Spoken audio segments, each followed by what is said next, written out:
이제 말씀을 보시겠습니다. 주보에 기록된 대로 갈라디아서 2장 6절부터 10절까지 갈라디아서 2장 6절부터 10절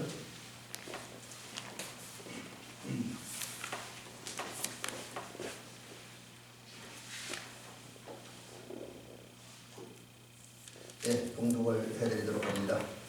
유력하다는 이들 중에 본래 어떤 이들이든지 내게 상관이 없으며 하나님은 사람을 의무로 취하지 아니하시나니 저 유력한 이들은 내게 의무를 더하여 준 것이 없고 도리어 그들은 내게 무할례자에게 복음 전함을 맡은 것이 베드로가 할례자에게 맡음과 같은 것을 보았고 베드로에게 역사하사 그를 할례자의 사도로 삼으신 이가 또한 내게 역사하사 나를 이방인의 사도로 삼으셨느니라. 또 기둥같이 여기는 야고보와 게바와 요한도 내게 주신 은혜를 알므로 나와 바나바에게 친교의 악수를 하였으니 우리는 이방인에게로 그들은 할례자에게로 가게 하려 합니다. 다만 우리에게 가난한 자들을 기억하도록 부탁하였으니 이것은 나도 본래부터 힘써 행하여 왔노라. 아멘. 오늘 이 시간은 인정받은 바울 이런 제목으로 말씀을 드립니다. 우리 함께 은혜 받기를 원합니다. 오늘 사실은 지금 어떻게 보면 이 얘기는 좀 세상에서 요즘 흔히 말하는 객관적인 거 증거를 대면서 이야기를 한다고 한다면 좀 황당한 얘기인데 그 황당한 얘기가 이제 우리 모든 성도들에게 또 이제 요즘 우리 식으로 하면 교단에 인정받는 그런 이야기라고 볼 수가 있습니다. 그래서 한번 이 말씀을 생각을 해보면서 은혜 받도록 합니다. 우리 감리교회 신앙은 하나님을 그렇게 믿습니다. 우리 감리교회에서는 하나님을 창조자다. 이제 창세기 1장이잖아요. 그 다음에 이거 바꿔야 되겠네 저녁이니까. 그 다음에 이제 모든 것을 주관하시고 다스리시는 분이다. 그리고 거룩하시고 자비로우신 분이고 오직 한 분이신 하나님이다. 이렇게 믿습니다. 그래서 우리 그것을 우리 교회에서 제가 여러분과 같이 읽지는 않은데 우리 감리 신앙 고백서가 있어요. 그 신앙 고백서 물론 우리가 이제 사도신경을 가지고 신앙 고백하잖아요. 근데 그거는 이제 모든 기독교 이제 신교 쪽에 모든 교단들이 같이 신앙 고백하는 고백서이고요. 또 우리 감리교회에서 1930년인가요? 제일 처음에 그걸 이제 신앙 고백서를 딱 만들었어요. 근데 그게 얼마나 잘 만들었는지 미국 감리교회 우리 원래 한 감리교회 미국서 들어왔잖아요. 미국 선교사가 들어와서 감리교회를 시작했으니까. 근데 우리 한국의 감리교회와 감리교회라고 하는 그 작은 교회와 그다음에 그것들 복음을 전해준 미국 감리교회보다 한국 감리교회 신앙 고백서가 더 훌륭하다네요. 그래서 나중엔 미국 감리교회도 우리 한국 감리교회 신앙 고백서를 가지고 신앙 고백을 할 정도 잘 됐다 그래요. 근데 거기에 보면 우리 감리교회가 신앙 고백하는 8가지입니다. 하나님, 예수 그리스도, 성령, 교회, 은혜, 그다음에 이제 성경, 그다음에 이제 여러 가지 갑자기 8가지 생각이 안 나는데 한 8가지 신앙 고백을 해요. 근데 그 중에 첫 번째 하나님에 대한 고백서인데 하나님에 대한 고백을 보면 그렇게 되어 있어요. 정확히 제가 그 문장을 그대로 읽어드릴게요. 우리는 우주 만물을 창조하시고 섭리하시며 주관하시는 거룩하시고 자비하시며 오직 한 분이신 하나님을 믿습니다. 이렇게 되어 있어요. 이게 우리 감리교회 신앙 고백이니까 여기 보면 하나님은 감리교회에는 하나님은 어떤 분을 믿냐면 창조자고 그 다음에 모든 걸 섭리, 다스리고 이런 거 그 다음에 주관하시고 주관이나 섭리나 어떤 면 같은 면이고요. 그 다음에 거룩하시다. 자비로우신 분이다. 그 다음에 유일한 우리 이건 성경이 증언하는 건데 하나님 두 분이 아니에요. 한 분입니다. 한 분이시고 그분은 우리 아버지가 됨을 믿는다. 이렇게 고백을 합니다. 근데 여기서 오늘 우리가 이 말씀을 통해서 함께 생각을 해보려고 하는 것은 하나님께서는 인간과 모든 우주 만물의 운행을 주관하신다. 이끌어가시는 분이다. 라는 것이죠. 그런데 이제 우리가 성경을 좀 더 보면 이제 오늘 본문 넘어서 갈라디아서 2장 6절이라든지 시편 126편을 보면 하나님께서 모든 것을 이끌어갈 때, 인간의 삶과 우주 만물을 이끌어갈 때 그 이끌어가는 하나님의 법칙이 있습니다. 원칙, 규정입니다. 하나님의 법칙입니다. 그게 뭐냐면 갈라디아서 2장 6절부터 2장이 아니죠. 갈라디아서 6장 7절부터 8절에 그 말씀이 정확하게 표현되어 있는데 뭐라고 되냐면 사람이 무엇으로 심든지 그대로 거두리라. 그 다음에 이제 7절에 보니까 자기 육체를 위하여 심는 자는 육체로부터 썩어질 것을 거두고 성령을 위하여 심는 자는 성령으로부터 영생을 거둔다 그랬습니다. 그래서 우리가 생명을 거두려면 영생을 거두려면 성령으로 이제 씨를 뿌리는 성령을 위하여 사는 또 다른 말로 성령 인도로 다 살아가는 저와 여러분이 되어야 될 줄로 믿습니다. 그런데 이제 오늘 우리가 특별히 본문을 2장 6절부터 10절을 읽으면서 제가 느꼈던 게 바로 그 부분입니다. 바울이 그 모든 걸 힘든 대로 거두는 그 법칙을 따라 살았고요. 그 법칙에 따라서 그 삶과 사역의 열매를 맺은 사람입니다. 그래서 이제 그게 뭐냐면 그 9절에 가장 그 모습 잘 나타나 있는데 9절 말씀에 보면 그 기둥같이 여기는 야고보와 게바와 요한이 이제 바울과 친교의 악수를 나눴다. 그러니까 인정했다는 의미거든요. 그래서 이 부분으로 생각하는데 사실은 제가 아까 조금 전에 그랬잖아요. 이게 어떻게 보면 황당하게 들리는 얘기다. 그렇게 얘기하는데 왜냐하면 이제 바울이 회심했다고 하는 것은 사실은 그 자신의 경험이지 다른 사람이 물론 담에색으로 갈다가 본 사람이 있긴 있을 거예요. 근데 아주 그 부분이 변화되는 과정을 세세히 본 사람은 없습니다. 바울이 빛 가운데 찾아오신 예수님을 만나고 그분의 음성을 듣고 또 아나니아라고 하는 제자를 통해서 안수받고 이제 눈이 떠지면서 회심했다고 하는 바울만의 경험입니다. 그래서 이것을 이제 객관적으로 보면서 바울은 자기가 경험한 거니까 나는 회심했다. 그래서 내가 전하는 복음은 예수님으로부터 계시받은 거기 때문에 진실이 참이다 라고 바울은 자기가 경험하는 거니까 주장할 수 있어요. 그렇죠? 근데 다른 사람들 입장에서 보면 이걸 이해하고 받아들여주기가 쉽지 않은 일입니다. 그래서 얼마 전에 이제 저 서울에 있는 목사님 몇 년 전에 저희 교회 부흥회 오라는데 코로나 때문에 못 오신 분이 있는데 이제 저보다 나이가 젊은 분인데 그 목사님하고 그런 얘기를 했어요. 이 바울의 그 주장은 참 받아들이기 신기할 정도다. 이건 객관적인 면으로 보면 이 갈라디아 교회 성도들, 특별히 갈라디아 교회 성도들이나 또 갈라디아 교회 성도들 인정을 받기 위해서 과거에 되어졌던 일을 이제 바울이 이야기하는 건데 본문의 얘기 그거예요. 현재 얘기를 하는 거냐? 자기가 전하는 복음이 참이고 진실이다. 자기가 회심한 건 하나님의 은혜라는 것을 증명하기 위해서 뭘 얘기해? 자기 예루살렘 총회에서 보고했던 것과 그것을 예루살렘 총회에서 인정받은 얘기를 지금 하는 거예요. 근데 이런 얘기들은 갈라디아 교회 성도들도 그렇고 또 그 이전에 예루살렘 총회에서 설교보고 하는데 그 이야기도 예루살렘 교회 총회에서 참석한 사람들은 사실 이야기 힘든 얘기였었습니다. 왜냐하면 조금 전에 얘기했듯이 그 예루살렘 총회에 참석한 그 누구도 베드로도 야고보도 요한도 또 주의 형제 야고보도 또 그 누구도 바울이 회심하는 과정을 지켜본 사람은 없거든요. 객관성이 없습니다. 증거가 없어요. 그래서 이거 참 믿기가 어려운 부분인데 그럼에도 불구하고 이것이 받아들여진 걸 보면 참 이게 하나님의 은혜와 하나님의 역사가 대단하다는 사실을 깨닫고 또 이것이 정말 주님을 믿는 그 믿음이 있고 하나님의 영역에 의해서 살아간 사람들이기 때문에 이것이 가능하지 않겠는가 그렇게 여겨집니다. 어쨌든 바울은 이제 사실 객관적으로 보면 인정받기 힘든 것이었는데 하나님의 은혜, 하나님의 역사에 의해서 또 그를 하나님의 역사 성령이들 따른 사람들에 의해서 자기 사역, 삶, 자기가 전하는 복음이 진실이라고 하는 것, 진리라고 하는 것이 인정되어진 그 이야기가 오늘 본문에 있는 이야기입니다. 그래서 본문에 있는 얘기를 좀 우리가 살펴보죠. 조금 전에 말씀드린 것처럼 바울은 갈라디아 교회 성도들이 이제 다른 복음을 쫓아가고 있잖아요. 요즘으로 이단을 쫓아가는 이단을. 그들을 바로잡기 위해서 지금 여러 가지 얘기를 하는 가운데 자기가 전하는 복음이 진실이다, 참이다. 그것을 증명하기 하는 과정 중에 지금 예루살렘 총회에서 있었던 이야기를 하는 거예요. 그래서 예루살렘 총회에서 바울이 했던 이야기는 이런 겁니다.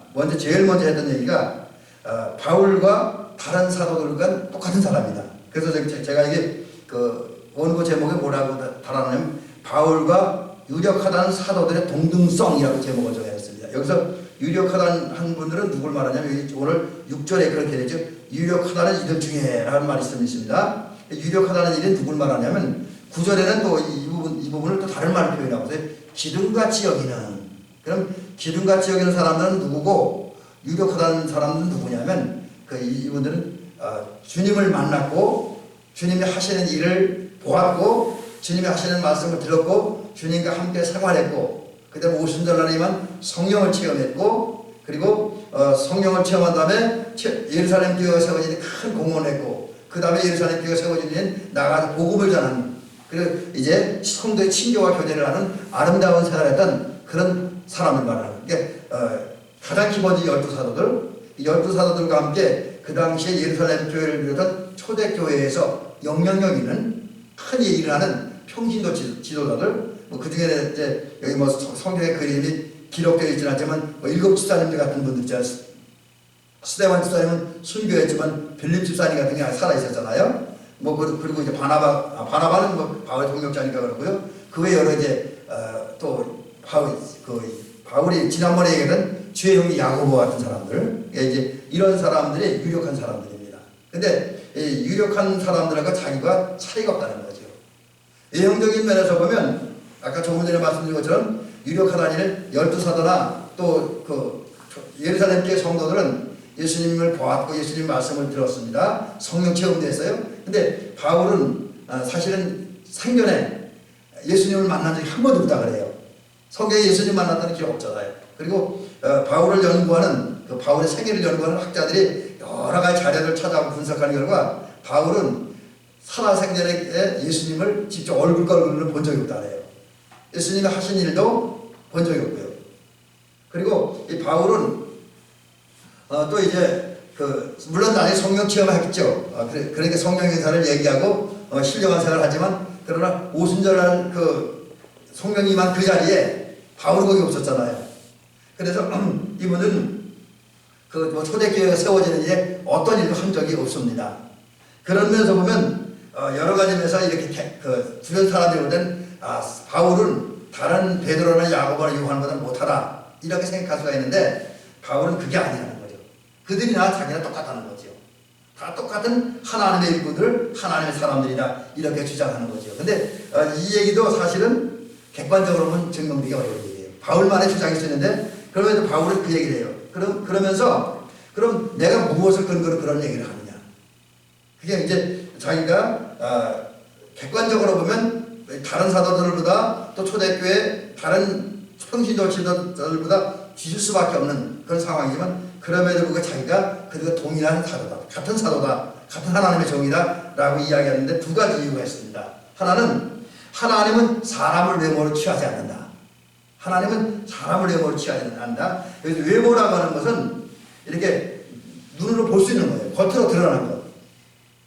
겉으로 드러나는 것. 그래서 요즘식으로 하면 옷을 잘 입는다든지 좋은 차를 탄다든지 아니면 세상에 화려한 지위가 명예가 있다든지 아니면 어떤 자기 나름대로 뭘 해서 거기를 인정받는 인증서 같은 거 있잖아요. 가끔 가다 보면 어떤 분들 저에게 이렇게 사진을 보내온다 보면 자기 자격증 같은 거 이런 걸 자기 보내와요. 그래서 그게 이제 자기를 믿어달라는 거겠죠. 그런 분들이 종종 있습니다. 그리고 또 많은 분들은 명함을 줘요. 저는 아직 명함을 안 만들었는데 명함을 줘요. 난 이런 사람이다. 그렇게 이제 하죠. 근데 사도 바울은 사실 그런 게 지금 없는 거예요. 사실 따지고 보면. 그런데 그것 때문에 주시지 않나. 왜? 하나님은 뭔 자격증이 있느냐, 뭔 어디에 있었느냐, 언제 태어났냐, 또 외형적인 조건을 보고 사람을 선택하고 사람을 사용하는 하나님이 아니라라고 하는 거지. 오히려 하나님은 베드로나 야고보 같은 사도를 세운 것처럼 나도 사도를 세웠다. 나도 하나님의 일꾼으로 세우고 하나님의 일꾼으로 사용하고 있다. 그러면서 나는 베드로나 야고보나 요한 또 그 외 12사도들과 똑같은 예수님을 얘기하는 사도다. 이렇게 이야기를 하고 있습니다. 여러분 저는 이 말씀 드리면서 한번 제 나름대로 그런 해석을 해봅니다. 그리고 그렇게 결론을 내려야 되는데 이 말씀에서 속에서 우리 그리스도인들은 물론 여러 가지 면에서 겉으로 드러나는 차이도 있을 수 있고 또 주변 사람들이 봐도 그렇고 다른 교인들이 봐도 그렇고 우리는 누가 더 잘나느냐 누가 더 못나느냐 누가 더 우월하느냐 누가 더 못하느냐 뭐 이걸 가지고 우리는 사람을 구분할 수 있어요. 근데 사실은 우리 그리스도인은 주 안에서 모두 같다는 거죠.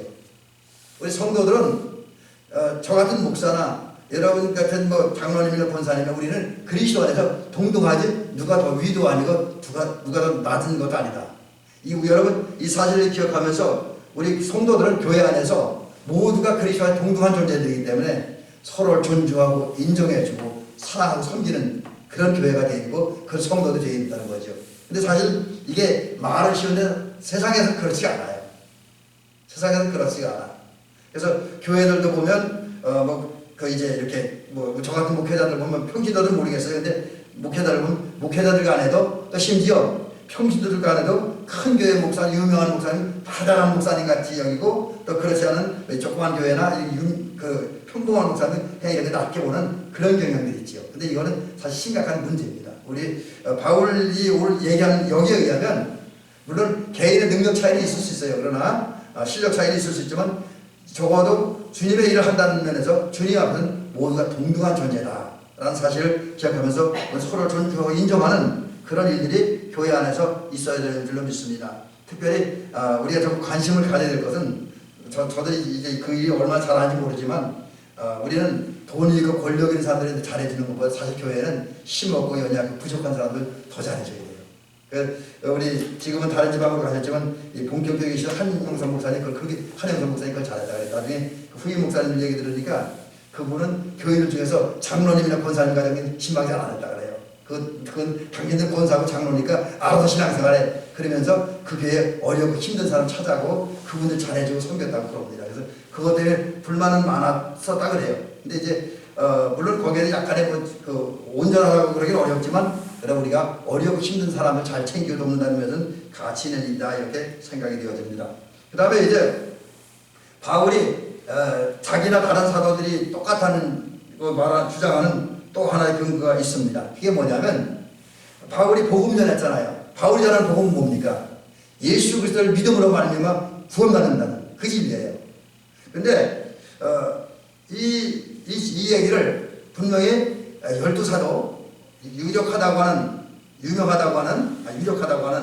기둥 같은 베드로나 야고보나 요한이 12사도 다 들었습니다. 근데 만약에 그 바울이 전하는 복음을 듣고 이 12사도들이 그 복음에 문제가 있고 하자가 있다, 좀 부족한 것이 있다 그러면 아무 12사도들이 그랬을 거예요. 당신은 예수님 직접 만나보지 못했잖아. 당신은 우리에게 성의 역사는 그 자리에 있지 않았잖아. 그러니까 우리에게 와서 배워. 당신이 갖지 못하는 걸 우리 가르쳐 줄 테니까 우리에게 와서 배워. 그렇게 이야기할 수도 있었을 것입니다.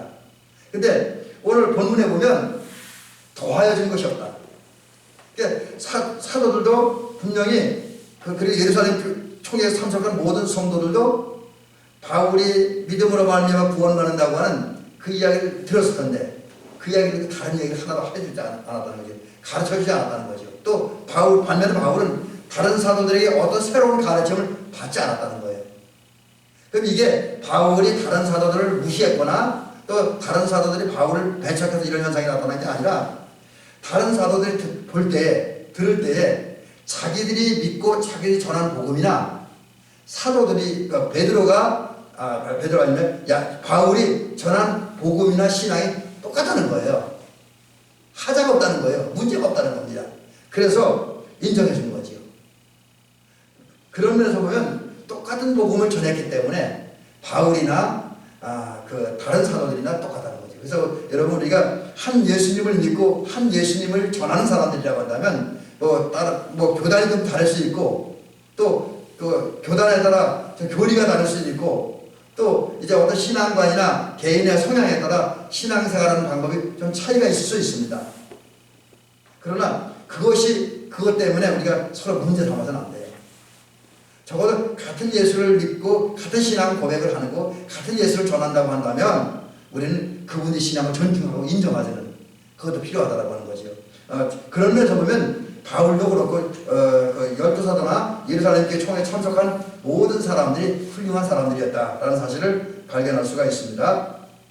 자, 그 다음에 이제 두 번째 얘기는 제가 그런 얘기를 오늘 하면서 오늘 말씀의 결론을 맺어보려고 그러는데, 그 바울과 다른 사도들의 공통점과 차이점이 있어요. 이제 이거 좀 더 바울 인정받게 된 원인을 좀 더 살펴보려고 그러는데, 조금 전에 이제 바울이 자기나 다른 사도들 동등하다는 것을 주장하기 위해서 두 가지 근거를 얘기했고요.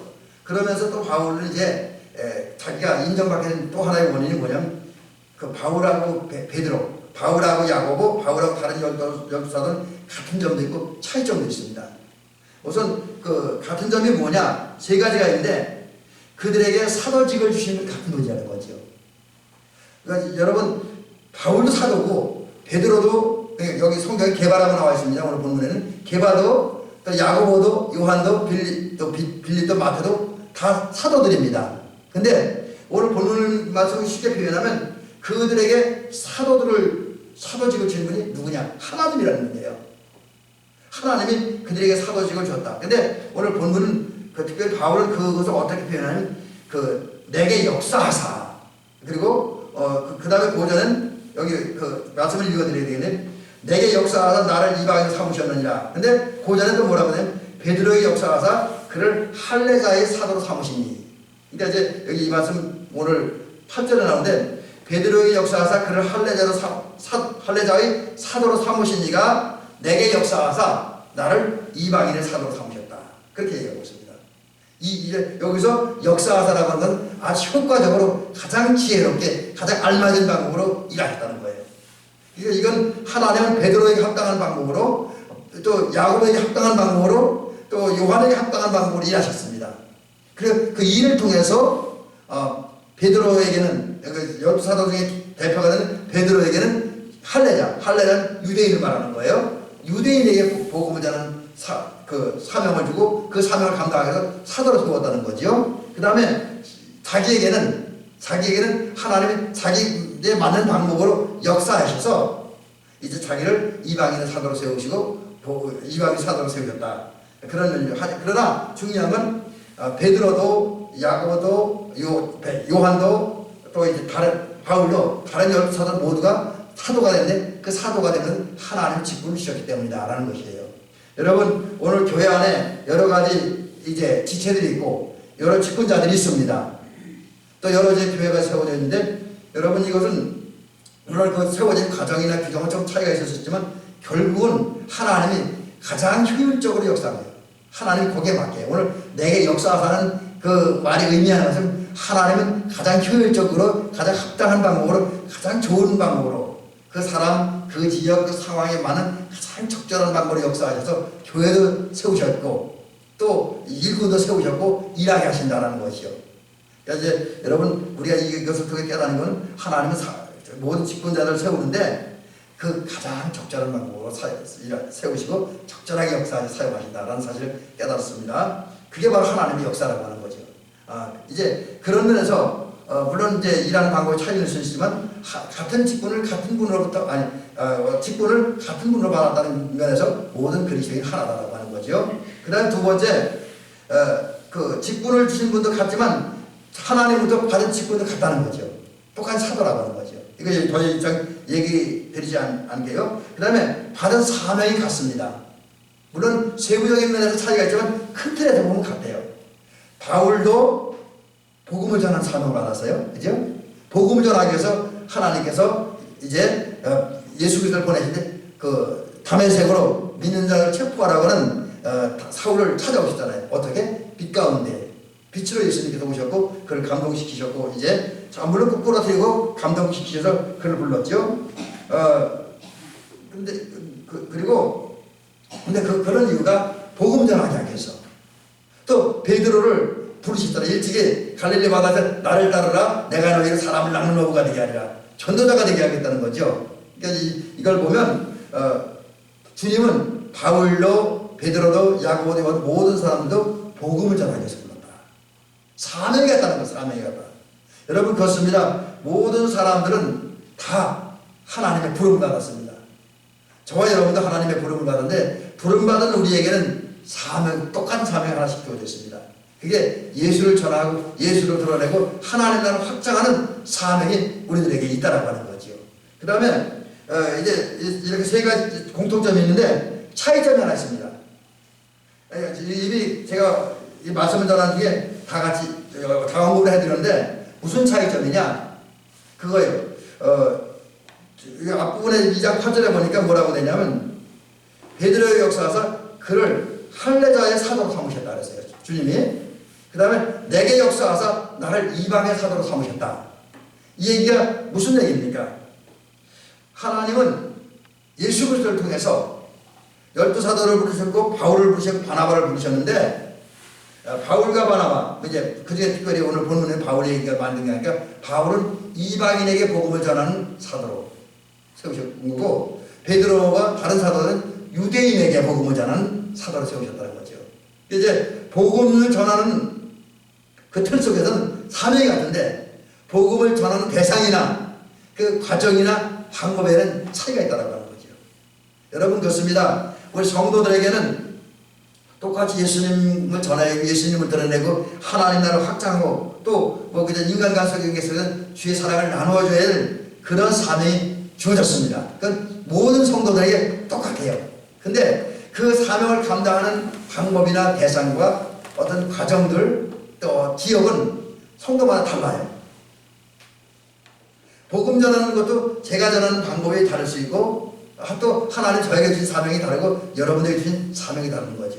그래서 이것은 우리가 이런 부분을 얘기하면 그 사명의 공통점과 차이점을 들 수가 있죠. 그러니까 모든 성도들에게는 다 한 사명이 있는데 그렇지만 그 사명을 감당하기 일하는 과정이나 방법성에는 하나님께서 다르게 했다는 거죠. 그래서 우리는 공동에 주어진 사명을 감당하되 그러나 그 공동에 주신 사명을 감당하기 위해서 또 하나님께서 사용하는 다양한 방법에 따라서 일하면 됩니다. 그러니까 여기서는 뭐 우리가 복음을 전한다고 해서 사랑을 섬긴다고 해서 누가 하는 것을 내가 따라할 필요는 없습니다. 내가 잘하는 대로 하나님이 내게 재능인 대로 하면 되는 거예요. 왜? 하나님께서는 사명은 똑같은 사명을 주시면 그 사명을 감당하는 대상이나 방법은 차이점을 주셨기 때문에 그랬다라고 하는 거지요.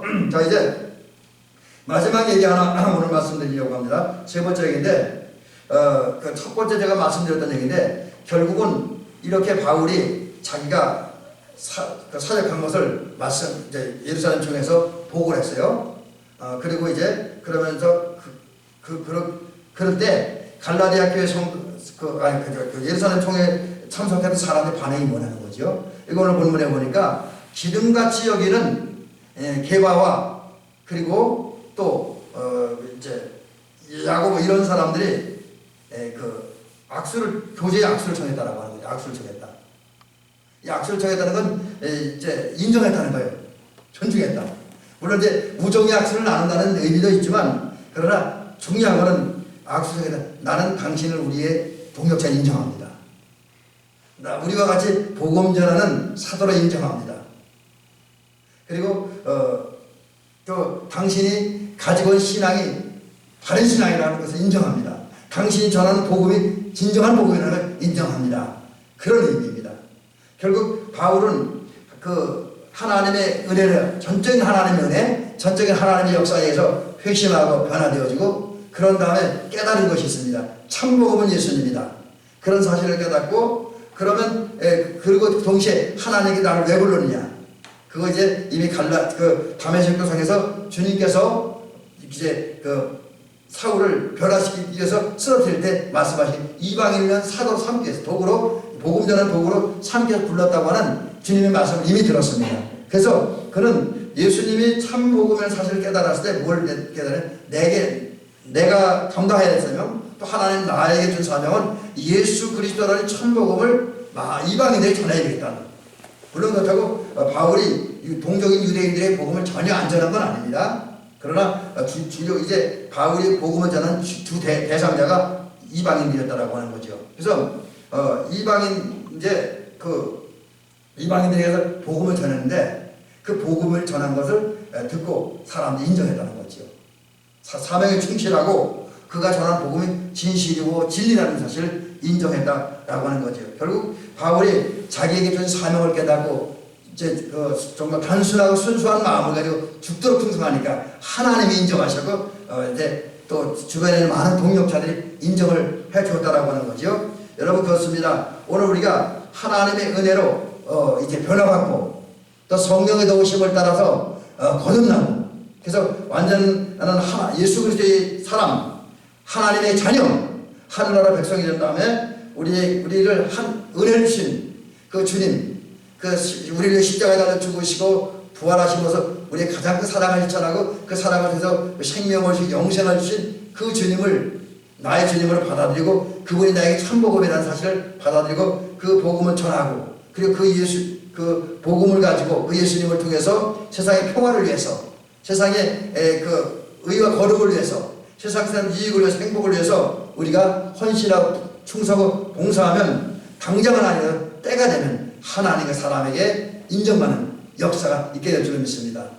그래서 하나님의 사람에게 인정받고 그래서 사람들에게는 사랑받고 존중받고 하나님에게는 인정받고 복받는 성도가 되어진다고 한다면 우리는 심는 대로 거두는 하나님의 법칙을 경험하는 성도들이 되어지는 것이죠. 그래서 우리가 바울과 같은 그런 삶을 살아서 우리도 하나님과 사람에게 인정받는 저와 여러분 되어주시기를 주의 이름으로 부탁을 드립니다. 여기 제가 마지막에 하는데 하나 얘기 더 드려야 되겠네요. 마지막 10절 얘기인데 여기는 조금 이제 지금까지 얘기가 진행된 거는 다른 내용이 전개되어집니다. 그게 뭐냐면 이제 유혹한 사도들이 바울에게 것이 있어요. 그리고 여기에 대해서 바울이 반응한 게 있는데 이제 그 부분 살펴봅니다. 예루살렘 총회에 참석한 사람들은 바울의 선교 보고를 듣고 바울을 인정합니다. 그 신앙도 그가 전한 복음도 다 인정을 해요. 그래서 이제 더 이상 이제 그에게 뭘 요구할 게 없습니다. 그래서 이제 마지막 부탁을 하는 거예요. 이게 뭐냐면 오늘 10절에 보니까 다만 우리에게 가난한 자들을 기억하라고 부탁하였으니 여러분 이 가난한 사람들이라고 하는 것은 우리가 이제 경제적인 면으로만 따지면은 돈 없는 사람들 뭐 경제력이 없는 사람들 뭐 그 거지 같은 사람들 이런 의미로 받아들이기도 합니다. 근데 그 성경을 연구하는 이제 신약 성서학자들이 이 가난한이라는 말을 원어에 찾아보니까 그런 것도 있어요. 무슨 의미냐면 정말 스스로 아무것도 할 수 없는 무기력한 사람들. 가난하기도 하고 힘도 없고 능력도 없고 스스로 아무것도 자기 삶을 스스로 개척해 나갈 수 없는 스스로 유지해 나갈 수 없는 그런 사람들 가난한 사람들이라는 거죠. 누군가가 도와줘야만 누군가가 지켜줘야만 살 수 있는 그런 사람들이 가난한 사람들이라는 거죠. 여기서 가난한 사람들이라는 것은 단순히 경제적으로만 가난한 사람들이 아니라 정신적으로 영적으로 육적으로 정말 힘없는 사람들 무력한 사람들 한계에 부딪힌 사람들을 말하는 겁니다. 근데 지금 예루살렘 교회 총회에 참석한 사람들과 유력한 베드로를 비롯한 야고보를 비롯한 유력한 사도들과 초대교회 지도자들은 바울에게 이방 지역에 선교하는 바울에게 가난한 사람들 기억하라. 힘없는 사람들, 경제적으로 어려운 사람들, 그래서 하루하루 생계를 유지하기 힘든 사람들 기억하고 도와주고 섬겨주라. 그리고 그 외 육체적으로 정신적으로 연약해서 스스로 아무것도 할 수 없는 사람들을 사랑하고 돕고 섬겨주고 아껴주라. 그렇게 부탁을 합니다. 근데 이런 부탁을 받았는데 여기는 바울의 반응이 뭐냐? 이건 뭐냐면 이건 이제 상징적으로 얘기를 하는데 이것은 내가 본래부터 힘써 행하여 왔노라 이렇게 얘기를 해요. 이거는 이미 그들의 부탁을 받아들였고 받아들인다는 의미고 또 이미 바울은 그 가난한 사람을 돕고 섬기는 일을 이미 해왔다는 거죠. 그래서 우리가 이제 바울 서신을 쭉 읽다 보면 바울이 여러 차례 그 이방적인 교회들에게 부지 헌금을 하도록 부탁을 했고 이방 교회들이 부지 헌금을 했을 때 그것을 가지고 와서 예루살렘 교회를 돕기도 하고 어려운 사람 돕는 일을 열심히 했습니다. 여러분 그렇습니다. 바울이 왜 이렇게 했느냐? 왜 초대교회는 예루살렘 총회는 왜 가난한 사람을 기억해달라고 부탁을 했고 바울은 왜 그걸 받아들이고 이미 그걸 실천해 왔냐? 여러분 우리가 여기서 기억해야 될 게 뭐냐면 주님은 부자도 사랑하시고 높은 사람도 사랑하시고 존귀한 자 권력자도 사랑하고 귀하게 여기는 사실입니다.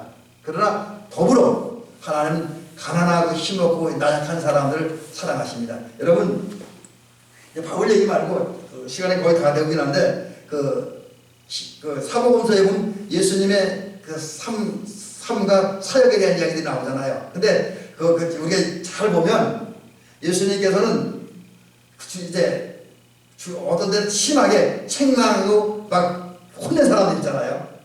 근데 그 사람들이 대체로 사회에서 잘 나가는 사람들이었어요.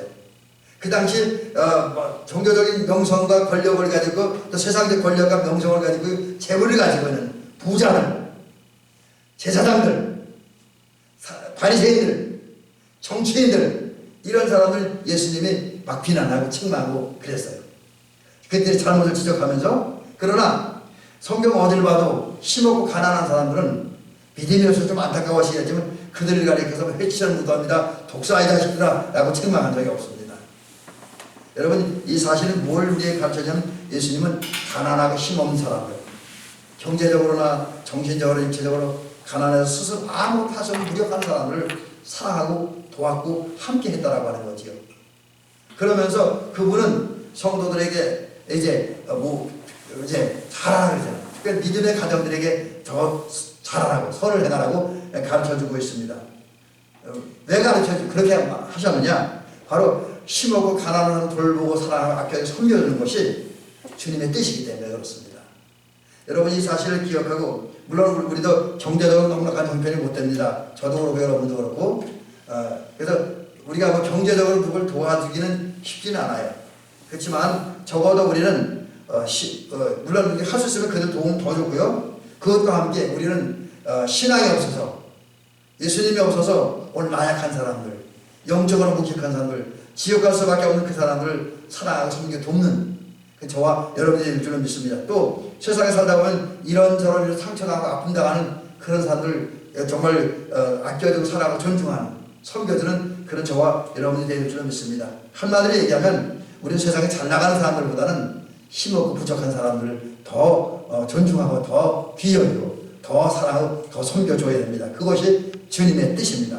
또 그것도 계속 실천하다 보면 그 행위도 하나님의 손 앞에 인정받게 되어질 것입니다. 그래서 하나님께는 사랑받고 또 사람에게는 아름다운 모습, 그 향기로운 모습을 비출 수 있는, 또 존경을 받을 수 있는 저와 여러분 될 줄로 믿습니다. 자, 이제 말씀 마치겠습니다. 우리 바울처럼 좀 이제 바른 신앙을 가지고 바른 복음을 끊임없이 전하는 그런 저와 여러분이 되고, 또 오늘 본문 10절에 등장하는 것처럼 우리 집에 있는 가난한 사람들, 경제적으로 뿐만 아니라 정신적으로 영적으로 가난한 사람을 사랑하고 섬겨 도와줌으로써 이제 정말 아름답게 살고, 그 결과 선한 씨를 많이 뿌림으로 선하고 아름다운 열매를 많이 거두고 하나님의 사람을 인정받는 우리들 되어주시기를 주의 이름으로 축원합니다.